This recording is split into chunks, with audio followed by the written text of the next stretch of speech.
right. Hour 2. Overdrive continues. TSN 1050 on the TSN app. This was a Doogie request. We're really spicing it up on Friday. I love it. The police? What's the request for? Yeah. I don't know. Doogie's a big fan of the police, I guess. Yeah. The guy's 19 years old, and he's got some old school vibes. I know, man. Yeah. He's got the soul of someone that was born in like 1961. Like, I got a feeling he's got a setup in his parents' basement with like an old leather couch, and he just blows darts in a jean jacket and listens to rock music. Yeah. Old, like 80s rock. You know what I mean? Like he's he's like Dude, Billy speaking Madison. of jean jackets, I went thrifting with my daughter, and I like kind of buying old crap, and I bought a jean jacket, and I grabbed it off the rack, and I put it to my nose, the collar of the jean jacket, and That would have the had a guy smell. that owned that jacket, I'm telling you, he lived under the stage at a peeler joint or something. This thing. It was just booze and cigars, and it was. I stood. I had a moment, man. I just stood there, and I'm like, "What did this guy get up to in this jacket?" That's the beauty of it, is if that's through the collar, that's sweating through the guy's, like the back of his neck. Darts are going right through. Yes, when he's really putting in a shift, like hunched over and sweating and boozing, brown liquor specials. Oh, yeah. Mullet. There's a mullet vibe. I want to find the guy that wore that jacket for all those years, and I just want to talk to him about what he got up to, because this thing had a story. Is that the one piece of clothing that you think would, like, symbolize like a wild lifestyle, you know what I mean? Or like what's jean jacket? A jean jacket, yeah. Like, is there anything else you can think of? A vest, a leather vest, a leather jacket, cowboy boots that are somewhat stylish. That's what it is. If you see a guy riding a 10-speed with tight jeans on and cowboy boots, he's for sure been at the clink. Like, yeah, he's served time, and he's been in bar fights. Yes. Like that's a guy fights. you want to chat with about his life, because he's got a story. I love have you the term clink. My dad used to use that all the time. Right in the clink. You don't want to be in the clink. I'm like, all right. You see a guy wheeling down in all blue jean cowboy boots on a 10-speed, that guy's got a story. Yeah. Because he's on the bike for a reason. Yes. And he's been up to something. Dude, I told you, I'll never forget this, man. We were coming back from Disney in Florida, so we were up in Orlando. We were driving back down to Fort Myers. So we go across the state to Tampa and down 75. And we're bombing, you know, and I'm going 100, and some guy motors past me on a Harley with no shirt on, no helmet, and I think he had a gun tucked to the back of the Harley. Old school. It was jeans, cowboy boots, no shirt, no helmet, a mullet, and this guy was going 115 down I-75. And I'm like, that guy lives with alligators or something, and he's like, there's something wild going on in that guy's life, and I kind of want to know, but I'm also terrified to know, because it was just witnessing him bomb by us. I was like, what is that guy doing with his life? Like, it was Florida in a nutshell. Yeah. Like, just no helmet, no shirt. Like, if that guy took a tumble, he would just turn to dust. You know, like, he was going 110. Easy. Miles an hour. Like, flying. Like, we're talking. With no tarp on. With no tarp on, and probably a loaded, like, 12 gauge. Like, just ready to rock. And it was quite the scene. Anyway, we got CJ coming up here. Chris Johnston will join us here in a moment. CJ was down there. Brendan Shanahan and Keith Pelly and Brad Treliving speaking today, and they're speaking, you know, of unity. And I think there was solidarity there. You know, like Keith Pelly's, he's only been here for a month. He's not wrong. Like, he just got here, but he's representing ownership and the board that have been here obviously well before that. Yeah, I don't think the guy didn't canvass everybody that he needed to. What do you think about this? What this guy does? Like, it's not like he just showed up and says, I had a coffee with that guy, and I think I like him. No. Like they would have he has to put in time. That's his job. Yes, he's only been here for a month. He didn't just know he was getting the job. He's known for months. He's been canvassing. He's been on the scene. He's been speaking with people. I'm sure he's come to know Shanahan well, come to know Treliving well. And, you know, he's committed to those guys and their plan and whatever their plan is moving forward. But that's the thing, guys. If he showed up, he's taking directive from the board. So obviously the board is fine with Brendan Shanahan, because if they weren't, he wouldn't be here today. That's the thing. Like Yep. Keith Pelly showing up a month ago, he can say, well, it's just my first month on the job. The board directs Keith Pelly in what he wants to execute. The board has been here for years. Yeah, So the owners have been here for obviously years. they are very comfortable from the top down. Or else if they weren't, they would have said to him, it would have been easier for them to go, you be the bad guy. We've Yep. been around everybody for 10 years. You can come in and have a clean slate. That's not the case. Obviously, the board was on board, no pun intended, to Very nice. to keep Brendan the band Shanahan together. Exactly. Yeah. So there you have it. And now you show a sign of solidarity and you move forward. Here's Chris Johnston, our TSN Hockey Insider. CJ, the one thing you took out of the press conference today would be what? Before we dive into this, I need a point of clarification. Okay. Uh-oh. Did O buy that nasty jacket, or did he smell it and then put it back on the rack? Good question. I'd like to state on this show to you, CJ, I respected it, and I purchased it. Oh, my God. I'll show it to you Okay. during the show. How does the Like, life coach feel about that? You smelling like darts and brown liquor. wow. The life coach cool with that? Got to bleach it first. The first part's a standard thing anyway, so I don't know. Okay. All right. Yeah, there's just no more brown liquor involved. That's I see. all. All Yeah, right. it's all good. Nostalgic. It's all good. Nostalgic. Obviously, this thing has to be rinsed a lot Yeah. before it goes to it goes out in public. Okay, I'm glad Because you I'm asked telling that. you go to a family function with this thing, someone will kick you out of the house. Yeah. Okay. Great line of questioning, CJ. I'm glad you is said great. it. Obviously, Yeah. I was Noodles and going I. nuts.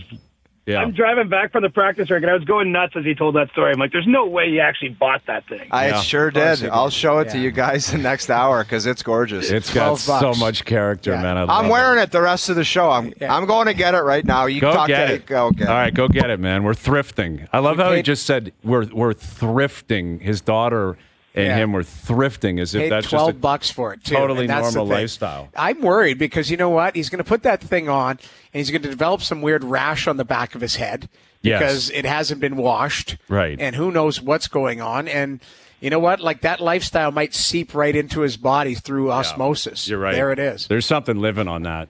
Like that code, there's an organism on there, and it's about to contract it. He's about to Yeah. contract that guy, the organism. Or this feels like a movie, doesn't it, CJ? You know, like a ghost movie where you put it on and this guy turns into Saw or something. Oh, Yeah. look at it. Yeah, look at O this is a thing. new man these days, so I guess this It's is all sharp. part of the persona. But Yeah, Sharp looking. it's got though. an Oshkosh kind of vibe. Yeah, I like it, man. Oh, that's What do you that's mean, Keswick. Oshkosh? That is. Where's Mullen from again? Mark Mullen. He's from Oshawa. Bowman. That's Oshawa. That's Yeah. he's from. That's somebody in Bowmanville. Where's that? That is Bowmanville, yeah. That's even further Oshawa-y than Oshawa. Yeah. You're in Bowmanville, you're past Oshawa. And you know what? That the pocket on his left pocket that's been stretched out because there's been the old square thing of darts yeah. stuffed in there. Two-pack. for sure. Like a Two-pack. There's been a two-pack in there. a deep sniff. Deep sniff. This thing's been rolling around in the, like bar floor that has just booze and junk Yeah. on. Like Yeah. this thing's been rolling around in the mud. Yeah. Yeah, there's been an animal that's been Yeah. wrapped up in that. 800 games played minimum for this cat. Whoever had this jacket. All right, CJ, I'm glad we clarified that. Now, give us the answer. What was the one thing you took out of the presser this morning? well, totally different vibe with Keith Pelly in the room, right? For me, the quote where he says, we're not here to sell jerseys. There's a different level of urgency with him in that position. And, I think it's important to understand, yes, of course, Brendan Shanahan has always had bosses. He's reported to the board. That doesn't change. But, I think he certainly has a more active day-to-day boss in his life now with Keith Pelly being in this role. And he's been on the job since April 2nd, but, this is kind of the first time we've seen him in front of the cameras and have a chance to kind of see what that looks like and what that feels like. And, it was pretty clear. I was listening to your hit with Jonas. I mean, what I would answer, he's like, what changed this year? Well, I said, well, to me, what changed is there's a different level of expectation in the organization. You can't sit around and wait for this to figure itself out anymore. And I do think the Leafs did that a little bit too long. I know it's always easier in our seats to second guess the decisions that are made or not made, but this has been a team that they've resisted change. They thought it was going to come together, and it's pretty clear to me that's not going to be what we see come September and October. When the Leafs get back here. That was always the problem, CJ. It's like the error here was believing that the group of them together, not as individuals, that the group together could get this done when year after year they couldn't, and just doubling down. That's where the error was, and it's got to change, and it had to change 3 years ago, but it didn't, and that's where the error took place. But now it's going to change or try to take place because, CJ, as we mentioned, and I don't know why any player would do this, they hold the cards. They can stick up the middle finger and say, I'm not going anywhere. So then ultimately you're coming back with the same bunch of guys. I don't see that happening, quite honestly. I mean, I understand that everyone goes into it. The people in question here, I have no reason to believe any of them do want out of the city. They're not demanding trades. But, when your boss comes to you and says, we don't want you here anymore, we don't want to contemplate a contract extension, if that's the way that Brad Treliving ends up playing this, no move clauses. Lots of players around the league over time have waived them to facilitate a trade. What it really guarantees the player is that you're not traded anywhere you don't want to go. And so you get a real say in the process. But, I can't imagine there's a scenario where if the Leafs really approach these guys, one or more of them, to move them, that they say, I'm not moving, move on. Can you imagine the circumstances next year when they came back in the fall if that all went down? I think it'd be untenable for everyone involved. CJ, so we all in the 4 o'clock hour were talking about whether we believed that the core five, we will call them, will be back intact next season. Brian was very skeptical because he said, I've seen this dance before. O and I were a little bit more, I guess, I don't know what the word is. We would believe them today. And I think they are going to change something. Where are you at with that? I can't see a scenario where they're all back. I really can. I mean, there was at least 7 clips that you could pull from today's media availability where, if you're reading between the lines, where they were basically saying, these are all great players, but it hasn't worked. That was one, I think, from Brad Treliving. There was various ones from Shanahan about, losing his patience and seeing year after year the same patterns repeating themselves. I mean, I just don't see that being the way forward. Keep in mind, Nylander and Matthews are the two guys I think we will all say are sort of exempted from this conversation, having within the last year signed their extensions. Those two guys are getting raises on those extensions. So if they roll this back, the core 4 or core 5, whatever we want to label it, they're actually taking up a higher percentage of the cap, even with the cap going up this season pretty considerably. So, they have to shift the dynamic there. I mean, they tried it. We could all say they tried it probably too long, than each of us involved in this conversation thought they should have. But they've got their answer. And guys, it's not just about what those players making that money are doing on the ice. It's about not being able to afford depth players that are good players. Like, you notice it. Like, you can't make a trade and go get a Barbashev that makes $5 million. They're always trading at the deadline for depth pieces. It's about other good players too. It's not just necessarily about them and their production and getting it done. There's no depth there, and it has been like that forever when those guys want to get paid that money or have been given that money. And this is why even this series, we can all say but right. They played. Matthews wasn't at 100%, and he also missed 2 games. Nylander missed 3 games. You have to actually account for that. I mean, the odds of them all being healthy, or any of your 3 or 4 players being healthy in any playoff run the whole time, and dialed in. Exactly. So this accounts for underperformance, injury, whatever happens, bad luck along the way, whatever you want to call it.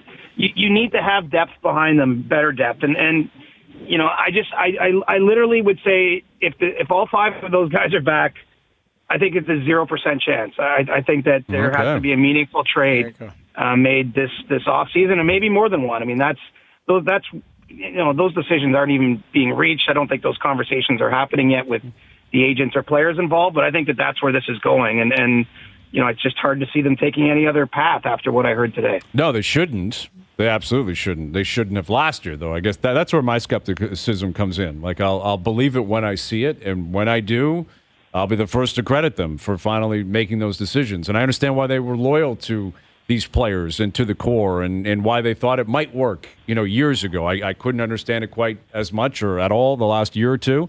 But, I understand why you'd be captivated by talent and by players and by homegrown guys. I do wonder because, the power is in the hands of the players. The way this team operates publicly, like they don't give you anything. Like today, Shanahan made a point of saying, we're not talking about any player in particular or even a group of players. Like he wouldn't even address like a core four thing. It was the whole team, which I understand that. I don't even think that's a bad practice because he's got to think about relationships with his players and with his team and all that. He's got to think about all of this stuff. But let's say they want to move off player X and player X isn't willing to do it. Do you expect them to leak that then and make their life miserable? Or do they just chew on it and move on with business? Put it this way. It's a tough thing. I don't know that they would leak it on purpose. It's a tough conversation to have and to have it be kept secret. Do you know what I mean? Like if the Leafs are out there gauging the market on Mitch Marner or John Tavares, if they're talking to those players' agents about maybe moving them, word's going to get around. No team, rarely does a team intentionally leak what they're up to. It's usually coming from other people that are on the other end of those conversations. I mean, there are maybe some exceptions, but I think it would be, if those conversations happen, I'm sure they'll try to keep it as quiet as possible. But I mean, the minute Tree Living's calling around the league saying like, "What would you give us for Mitch Marner?" I just think word of that to some degree is going to get out, and that's kind of a pressure point for the player, right? I think that's why it would be hard. I mean, Tampa traded Ryan McDonough 3 days after he was in his third straight Cup final with them a few years ago. He had a full no move. Julian Breezeball called him in and said, "We don't have room for you anymore. I'm going to put you on waivers, or whatever, something along those lines. Basically, like you're done here, but I want to look after you. Where do you want to go?" And he got him to Nashville within 3 days. I mean, that's probably I don't know if it could happen that seamlessly in Toronto, but I think it does happen. And look, there have to be places out there that these guys would want to play other than Toronto, especially when you hear you're not welcome. And I think in Marner's case, it just feels like time for everybody. We're talking about a tremendous player. Like we know the day Mitch Marner, if he's traded out of Toronto, what are we going to think? He's probably coming back to Toronto with a cup party one day, wherever he ends up. CJ, why am I here? Why do I hear I know enough people that I get these messages. If you think Mitch Marner's going anywhere, you're crazy. What do you think about that? I've heard both, honestly. I mean, I don't know if we talk to the same people. I've heard that there's no chance, but then I've heard from a few people that kind of are dialed in enough there to have a sense of it that they think, look, he's not going to be pressured into anything. No, and nor should he. He's earned the contractual right to say where he goes, but there's probably 3 or 4 places he'd at least consider going, and especially if any of those teams are willing to give him a pretty big extension. I mean, certainty is nice when you're a player, right? Certainty is nice. If you can get an 8-year extension as part of a trade to a place that he finds desirable, I mean, that's also difficult to say no to. So there's, I think in the immediate aftermath of the season, there's a lot of emotion. Obviously we're speculating about all this stuff. Like all these discussions are happening kind of in the abstract, but I do think there's a world where they can at least see if there's something out there. I think that they would. I just don't see any world that these 5 guys are back. Tavares is the captain. It's all the same thing again. They've run the course with that plan. I agree. I think that was kind of between the lines, and I picked up on that as well. Every person, like Shanny must have said it multiple times. I know Tree said it multiple times. Like that kind of hammered home when I was listening to it. Is like, without saying it, they basically said it. Now, let's see if they can do it. Mm-hmm. Where I was going to go, CJ, is let's just say both sides come to an agreement, with Mitch Marner, for example. And he says, hey, here's 4 teams, kind of like what Matthew Tkachuk did with the Calgary Flames. So Tree's been through this before. Matthew Tkachuk, by all accounts, went to the organization and said, we're not going to sign an extension, would like to get traded. Here's, 5-6 teams to look at. There's no guarantee that those teams can fit it in to their cap structure, too. That's the one challenge that you've got going. Because if Mitch Marner controls everything and he says, hey, guess what? I want to go to Colorado. Colorado doesn't have maybe they don't have the bandwidth to make that happen. That's the biggest challenge that I think, even if you want to trade him, you've got to be ultra creative to make this happen. For sure. I mean, and it's hard to make a good trade under those circumstances. I mean, I think we could go around through some of the top teams that don't have the cap space and maybe pick a player that they might want to send back to Toronto, but does Toronto want that player to make the money, maybe not line up directly, but kind of line up enough where it works out? I think that's why the Tavares conversation is going to happen in unison. And I could especially understand in his case, he came here as a free agent, 3 young kids, family started in Toronto. It was a captain of the team. Like it's a different conversation or decision for him. But maybe you're talking about trying to trade both of them. Like, I don't know where this all lands, and I don't want to go too far down the rabbit hole here because, admittedly getting a little ahead of ourselves with it, but and what about Morgan Riley? Like, I just feels like with them saying everything's on the table, that leaves a lot open to interpretation. And my understanding is everything truly is on the table. There's no no-goes, as they enter this offseason, which is significantly different than every previous offseason where on this day, either Brendan Shanahan or Kyle Dubas or whoever was speaking for the team would give us 10 reasons why they weren't going to change the core.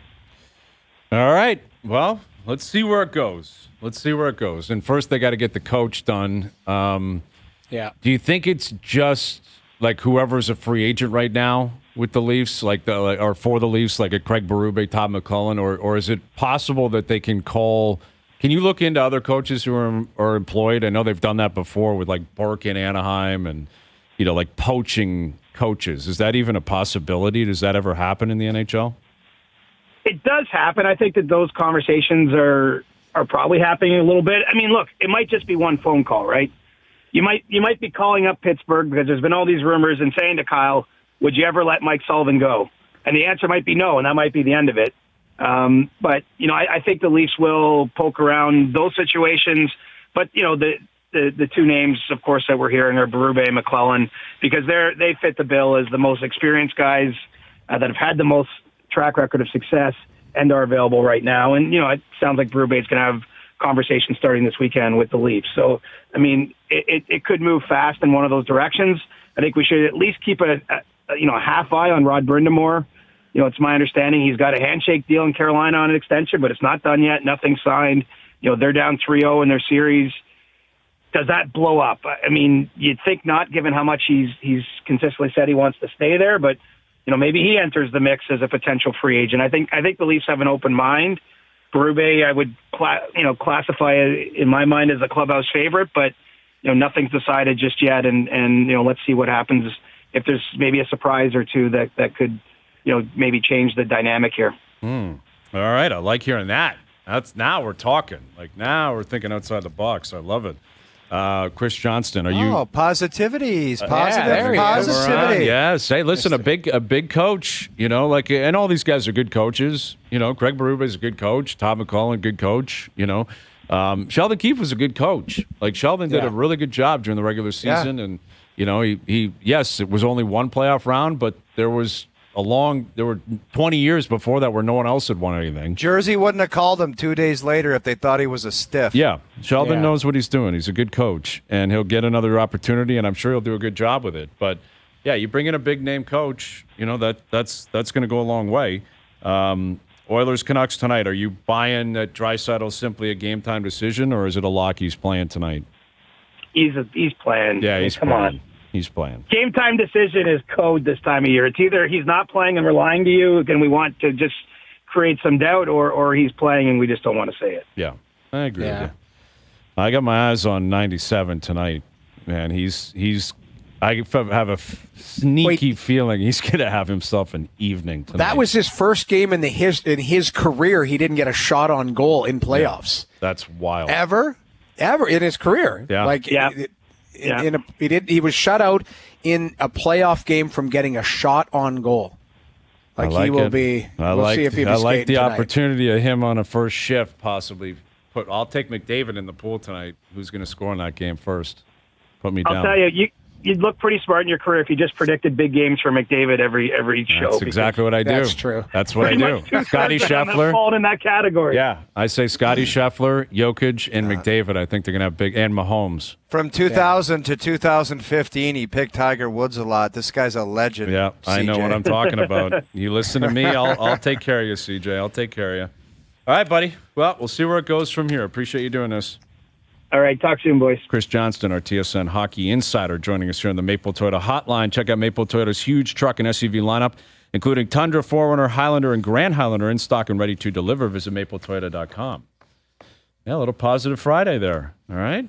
See, we're already feeling better about ourselves. It's all about tomorrow. It's all about the next day. It's all about tomorrow. It's all about the next day. You can't change the past. We won't look in the rear view. We got a leather jacket on, and we're looking good and feeling. Or not a leather jacket, a jean jacket. Yeah. I got to get a jean jacket into the rotation. Smelling. I don't know if you can pull it off, to be honest with you. I don't know if I just could not either. that guy. I don't know if I'm that guy. I'll admit it. I don't know if I don't have a leather jacket. I don't have a jean jacket. I don't know if I can pull it off. You could pull it off. You think so? Yeah. I don't know. I don't think so, man. You're not that guy. I grew up with a jean jacket. Like, I mean, out west, everybody has a jean jacket. Everyone had a jean jacket. And you used to have, on the back, you could buy those, like if you liked Iron Maiden or AC/DC or whatever, you could have those stitched into the back, right? Yeah, so you'd walk around. We called them the bangers. Skid move. Yeah, man. the skids or the bangers at high school or junior high. They all walked around with, and they cut the jean jackets off at the sleeves, and then they had the patches on the back. And man, oh man, you could see them coming. Yeah, had some good clashes with them on the hill. Oh yeah, had to fight our way off the hill every night. That was always the case. Yeah. What are you doing over here? Like, I don't know, man. I'm just trying to walk by. What are you doing here with your cut off jean jacket and your AC/DC emblem on the back?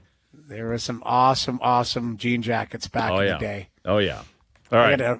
I got dusted in a fight. Well, I did well in the fight, but I used to like the band The Clash, so I had The Clash on a jacket. And I'll bet you Doogie loves The Clash. Some guy from Iron Maiden was giving me some grief, so we had to take it outside. Doogie's a skid.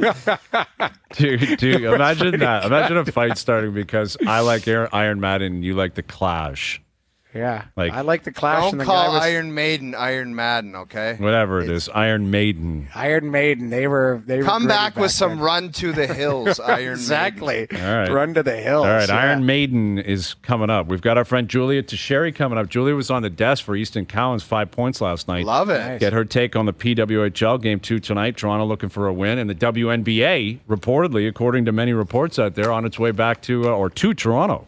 So we'll catch up with Julia, get her take on all that. We're looking forward to it. Overdrive continues. TSN 1050 and on the TSN app. This is definitely not Iron Madden. No, that's the Clash. Iron Rock Maiden. the Casbah. That's Rock the Casbah, the Clash. Yeah. Okay, well, there you go. The Clash. All right, we got the Clash coming in today. That'll really get people fired up on a Friday. We love it. Mail It In Fridays, of course, brought to you by our friends at Boston Pizza. Right? And we've got... This is a big weekend for Boston Pizza. Mother's Day on Sunday. Don't forget. I'm gonna have to bring the ladies out to Boston Pizza on Sunday. That might be the plan. For sure, yeah. Why not a Hazy Bee barbecue, if not? That's. I think we're doing a brunch, and then I might fire up the barbecue on Sunday night. I think that's exactly what I plan on doing. Exactly what I plan on doing. But you're gonna notice the Father's Day slowly start becoming less of a big deal. Not a big event anymore. It just kind of becomes. It's like, oh, Dad, we got you some wings, and then have some wings, and then that's Father's Day. Mother's Day, it should be blown out of proportion. Absolutely, Yeah, I'm taking my mom to see Jerry D tonight down at Massey Hall. I'm going to see Jerry. Good for you. Yeah, I'm taking my mom. My dad's coming down. My sister Jill. We're all going to be down there, and I'm thinking of heckling Jerry by saying, "You shot 104 at Augusta National." I might yell that out at Jerry. That's right. See what he has to say. Be careful what you say, because you heckle a comedian, he will woodshed you for fun. There's no way I'm heckling, man. I may not be able to pull off a jean jacket or a leather jacket, but I'm definitely not pulling off a heckle.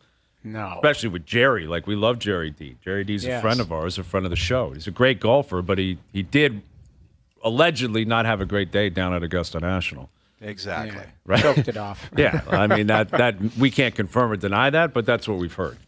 But I'm going to see Jerry tonight down at Massey Hall. I can't wait. What a great place to watch it's a comedian outstanding. too. It's the best. Massey Hall's the best. Yeah. It's the coolest. There's a lot of really cool spots in Toronto. There really are. There's a lot of great history here, but Massey Hall, there's just something about it. Yeah, just the legendary. best place to see a show. Yeah, like musical acts, comedians. You name You've it. probably had some nights back in your day at Massey Hall. Oh yeah, usually comedians. Actually, I saw Dave Chappelle there. I've seen Ricky Gervais there. Yeah, like usually it's just great comedy shows that roll through town. Yeah, that play at Massey Hall. Those are like the perfect size for the crowd. You can engage. Like it's a perfect setup. I love Massey Hall. I agree. I've seen several comedians there. Yeah, it's great. And you do get like Neil Young used to come up all the time and play like an acoustic set there. I think Eddie Vedder's played Massey Hall. I wish I saw it. I didn't. Wow, that would have been really cool. Like Eddie Vedder, like just I think it was an acoustic thing. Eddie, it wasn't even a Pearl Jam thing. It was just Eddie Vedder. But big weekend, Mother's Day. All right, Julia Tocheri's coming up. Julia was on the desk with Carlo last night. Easton Cowan with 5 points. Right, positive Friday. London laying a beating on the Generals last night. So Easton Cowan with 5 points. We'll get Julia's take on that. PWHL playoffs continuing tonight. Toronto's up 1-0 on Minnesota. They're playing obviously downtown tonight. Tee that game up, and we'll get Julia's take on the WNBA. Reportedly coming to Toronto. And I think Larry Tannenbaum, his new company, will be running the show. I don't think anything's official yet, but that's what the reports are indicating, courtesy of CBC and others. So we'll catch up with our friend Julia and get her take on all that. Maybe she's got something to get off her chest, too, when it comes to the Leafs. Right, Julia? Yeah. Julia probably has something she wants to say about how she feels about the Leafs and what she heard today. And she was the host of Leafs Lunch, right? That's so right. she's probably going to, have to weigh in on it. Yeah, with Michael DiStefano. Yes, Michael DiStefano. Who is not that? Al's brother. Not Al's brother. It's Michael DiStefano. You got to get that right. I didn't. For the longest time, I did not know his last name. Well, like I knew it was Mikey and all of that. DiStefano, I did not know. Yep. Al's brother's a legend. He's sitting on a cruise right now. I We would got to assume get he's him on cruise. next week. We got to talk NFL. We got to get something out of him next week. Yeah, we will. We'll get something out of Al's brother. For sure. We got to get his take on the... Yeah, you're right, because the schedule is coming out. A full breakdown of the schedule for Al's brother. Yeah, for sure. And you guys see what was going on last night during Luca's presser? Oh, my God. We might have to get into that, too. Play it. We got to play it. I think we might have to play it. I think we can. I don't know. Joe from the Bridge you? may not allow us to play that, but someone had the phone. Someone had the Bluetooth going, and then Someone was watching Brazzers, and it came out on a mic right while this guy was talking. Yeah. This guy, because he was in charge of the music, and then he was on his phone scrolling. He's like, oh, what's this?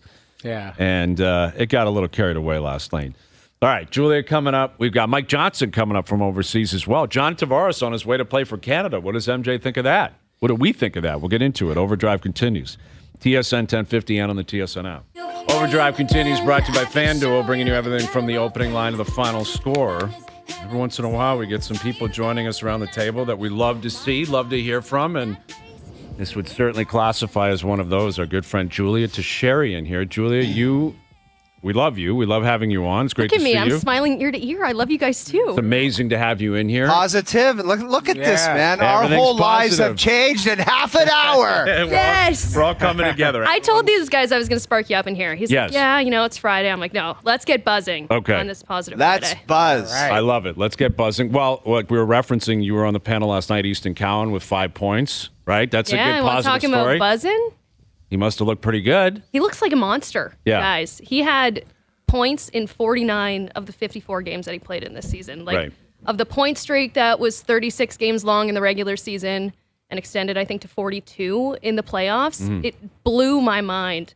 The fact that he got points in 49 of the 54 that he played. Like, he just looks unstoppable in the OHL right now. And we were lucky enough to see him because London went to the finals last year as well. Ended up losing to Peterborough, but he was a monster in that series. Like, he just looks physically more, in junior when a guy is just better than everyone else and they look like a man compared to boys. That's where Easton Cowan is at right now. And he's got all the trust of the Hunter brothers, which we know in hockey circles means a lot. Goes a long way. It's been a real treat to watch. Well, and I mean, I don't want to bring up a comparable, Julia, but we sat up there and we watched from not far away in the same rink, Bedard up close, and that's off the charts. And I'm not saying did this guy look like Bedard, but it had that kind of feel where that guy's just better than everyone else. And I don't want to get out of hand here and say this guy's going to win the MVP in the NHL next year, but people are kind of looking to grab onto something here. No, I like it. Let's go that far. Oh, Bedard let's is do awesome. it then. Yes. Let's do it. In the scope right. of like when you and I were watching Connor Bedard at the World Juniors and he was heads and tails better than everybody else there, that's definitely what Cowan looks like playing against your everyday average junior hockey player right now. Like Right. it's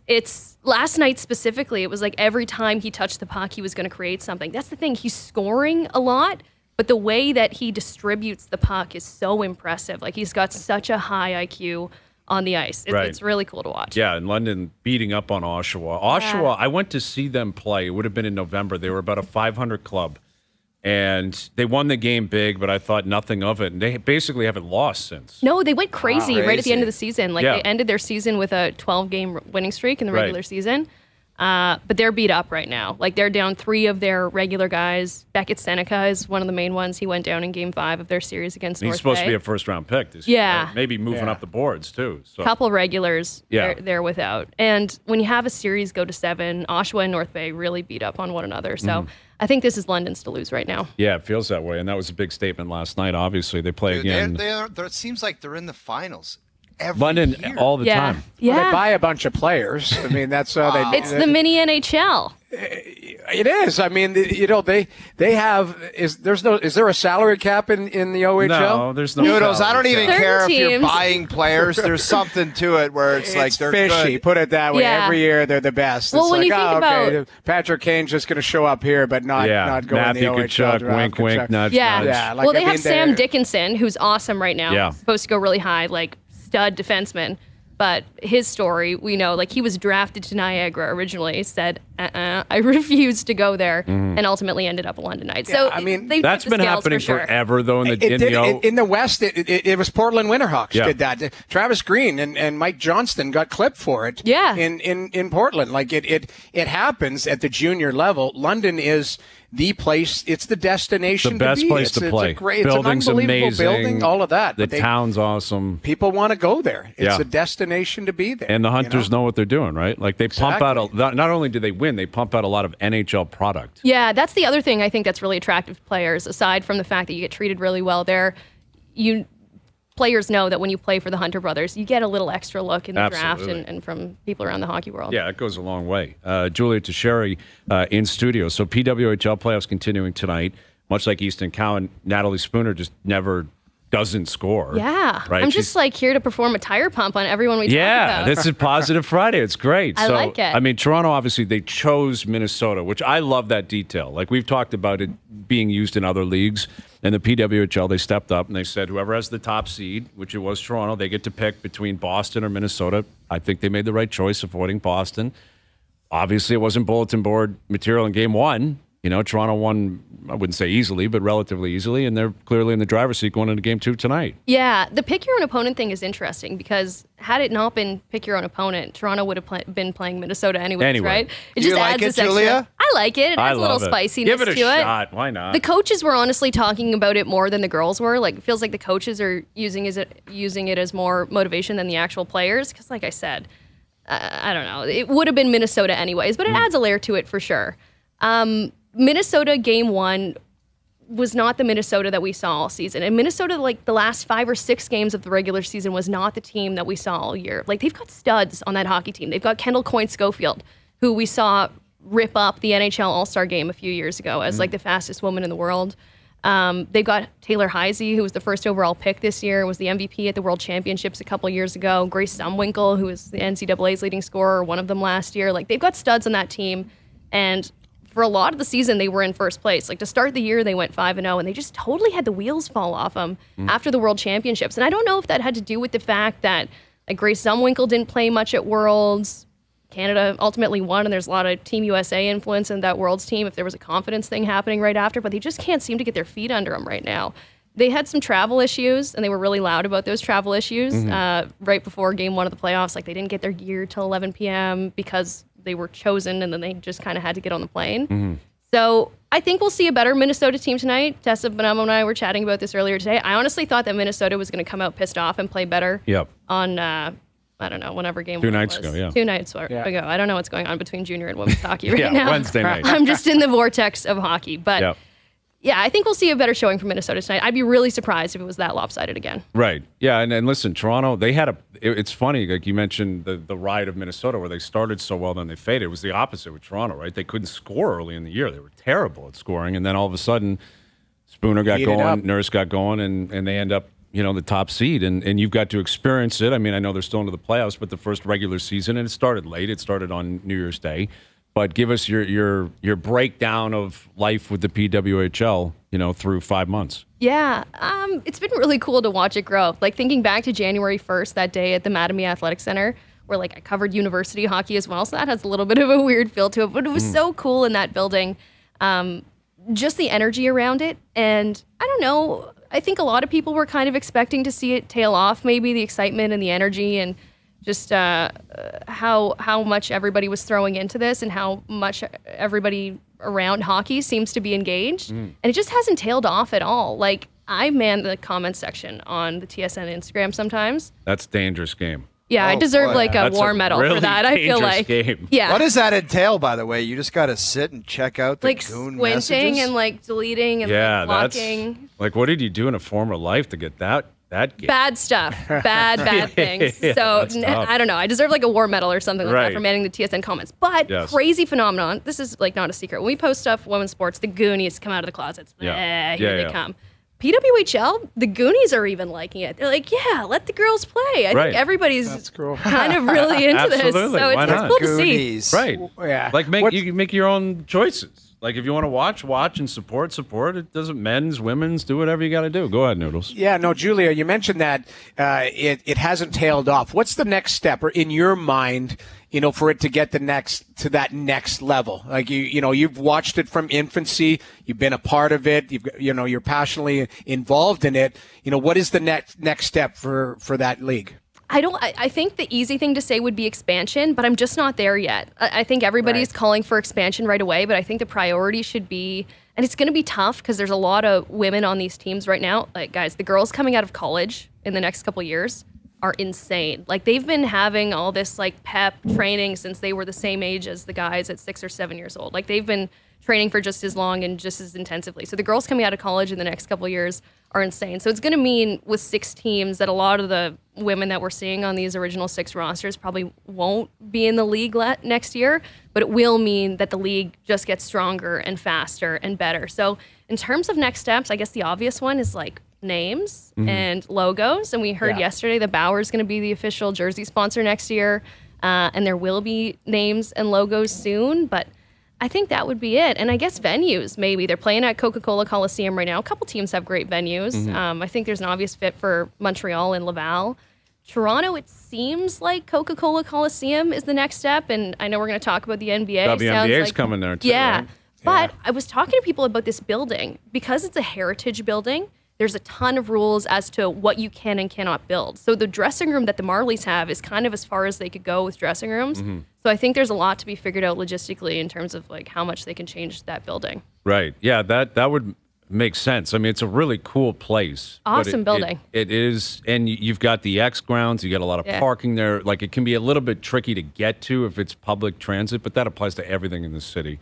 So it's probably not just unique there. Julia Tocheri in studio of the Jocks and Jills podcast, too. We got to make sure we plug that. Yeah. And the reports out there, the WNBA is en route as well. I guess Larry Tannenbaum, his new company, might be kind of heading that up. When they played the one game here recently, it was a sellout. They did incredibly well. It sounds like Coca-Cola Coliseum could be the place.